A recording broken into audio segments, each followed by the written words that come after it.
जय किसान साथियों, मैं रवि आज़ाद टिकरी बॉर्डर से।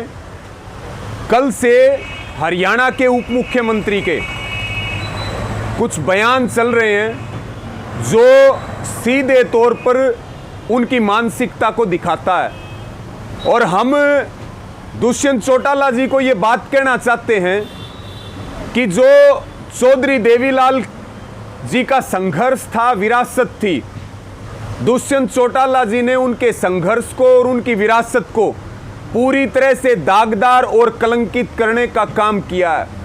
और जो उन्होंने बयान दिया, उन्होंने 3-4 चीजें बोली हैं कि मंडियां, कह रहे थे किसान की मंडियां नहीं टूटेंगी।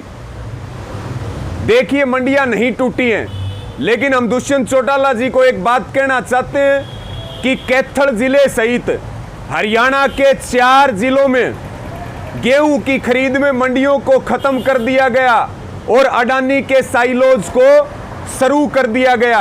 अगर उनको मंडियां टूटी हुई देखनी हो तो वो हमारे साथ चले, हम उनको दिखाएं कि 4 जिलों की मंडियों को कैसे अडानी साइलोज खा गया। जबकि ये जो कानून है, 3 काले कानून, ये होल्ड के ऊपर है, अब तक ये कानून लागू नहीं हुए हैं। उसके बावजूद भी 4 जिलों की मंडियां पूरी तरह से खत्म हो चुकी हैं।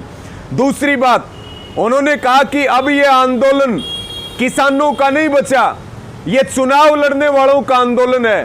तो हमारा दुष्यंत चौटाला जी से सवाल है कि जब किसानों का आंदोलन था, क्या वो तब किसानों के समर्थन में खड़े हुए थे, किसानों की मांगों और मुद्दों के ऊपर खड़े हुए थे?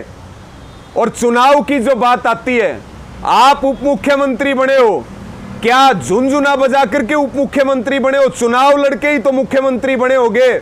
और क्या लोकतंत्र में हमारा एजेंडा चुनाव लड़ने का नहीं है, हमारा एजेंडा इस लोकतंत्र को बचाने का है, संविधान को बचाने का है, किसान की जमीर और जमीर बचाने का है, और देश के अंतिम आदमी को रोटी मिले, भूख का व्यापार ना हो।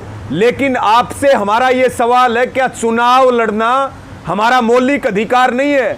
क्या चुनाव लड़ना कोई बुरी बात है?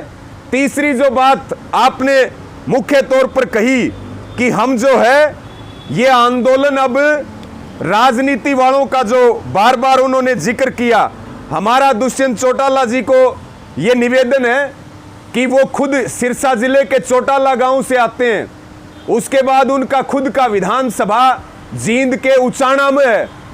आपको पता नहीं है कि आपकी जमीन खिसक चुकी है, आपने जो कमाया था वो खत्म हो चुका है, जनता में आपके प्रति जो गुस्सा है, जो नफरत है।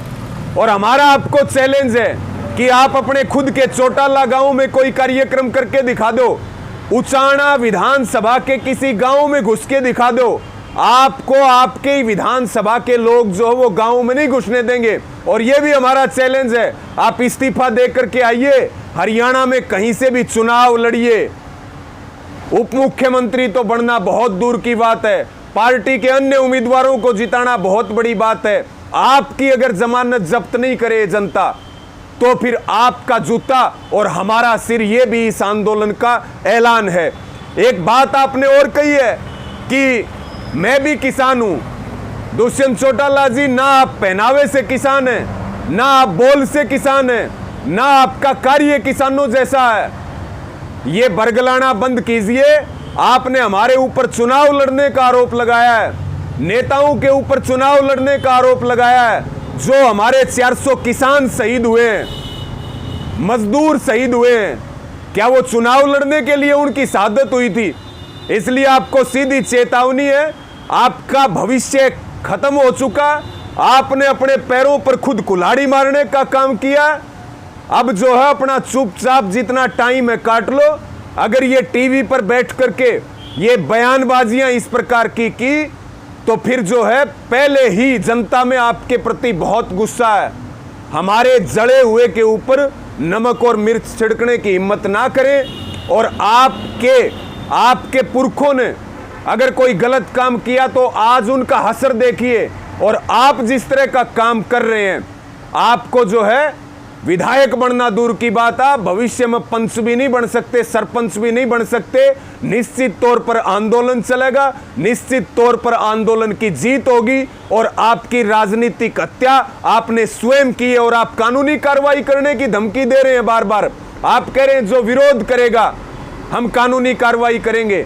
आप जीरो थे, आपको हरियाणा की जनता ने हीरो बनाने का काम किया, संकट में आपके साथ खड़ी हुई। आज आप उसी को डंडे का, पुलिस का भय दिखा रहे हैं, कानूनी कार्रवाई का भय दिखा रहे हैं। ना तो आपकी जेल और ना आपकी पुलिस आंदोलन को नहीं रोक सकती, ना रास्ता रोक सकती है। हमारा शांतिपूर्ण आंदोलन है और जीत तक चलेगा। और आपकी जो आपका आडंबर था और जो झूठ थी वो हरियाणा की जनता और देश की जनता समझ चुकी है। इसलिए आपको फिर चैलेंज है कि अगर आप में हिम्मत है और आप धमकी दे रहे हैं हमें कानूनी कार्रवाई की, तो आप अपने गांव में, अपने विधानसभा के गांव में कार्यक्रम करके दिखाओ। आपको अपनी औकात पता चल जाएगी और यह भी पता चल जाएगा कि यह आंदोलन वही लोग कर रहे हैं जिन लोगों ने आपको वोट दे करके और नीचे से उठा करके कुर्सी के ऊपर बैठाया। आज आप हमारी लाशों के ऊपर राजनीति कर रहे, इसका ब्याज समेत जो है वो हरियाणा का एक एक युवा और किसान हिसाब करने वाली है। धन्यवाद और इस वीडियो को ज़्यादा से ज़्यादा शेयर करें साथियों।